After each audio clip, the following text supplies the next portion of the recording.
नमस्कार दोस्तों, आज हम चर्चा करेंगे सेक्शन 27 बीएनएस के बारे में।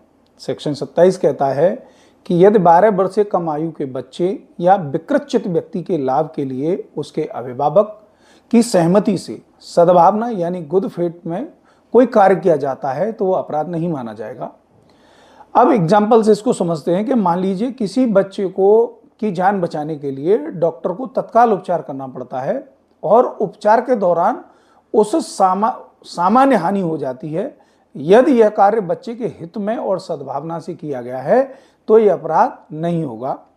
अब इसके महत्वपूर्ण अपवाद से समझते हैं, लेकिन ध्यान रहे यह छूट जानबूझकर मृत्यु कारित करने, मृत्यु का प्रयास करने, गंभीर चोट पहुंचाने या किसी अपराध के लिए उकसाने जैसे मामलों में लागू नहीं होगी।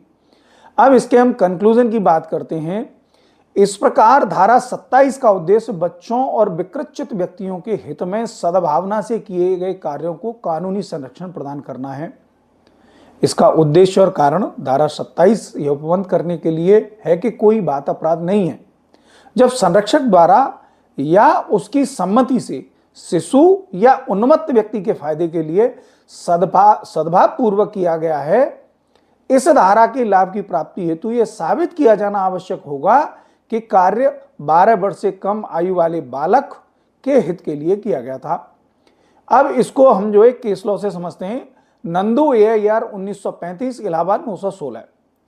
एक स्कूल के अध्यापक द्वारा अपने नन्हे शिष्य को दिया गया दंड इस धारा के अंतर्गत भी संरक्षित माना जाएगा। उक्त किस्म का दंड केवल विद्यालय परिसर में किए गए अपराधों के लिए ही नहीं अपितु ऐसे अपराधों के लिए भी दिया जा सकता है जो विद्यालय परिसर से बाहर किए गए हों।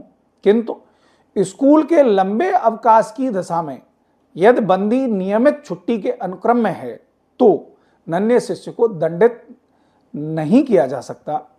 एक और केस लॉ है, बड़ा इंटरेस्टिंग है। नटेशन बना मद्रास राज्य AIR 1962 मद्रास 216। इसी प्रकार जहां कोई व्यक्ति अपने शिशु के स्वास्थ्य हेतु मृत्यु के खतरे के भय को जानते हुए भी उसके शल्य कर्म के लिए अपनी सम्मति दे देता है जिसके परिणाम स्वरूप शिशु की मृत्यु हो जाती है तो पिता का कार्य अपने शिशु के फायदे के लिए होने के कारण इस धारा के अधीन संरक्षित माना जाएगा।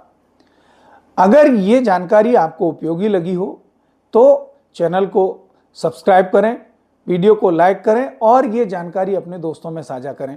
बहुत बहुत धन्यवाद।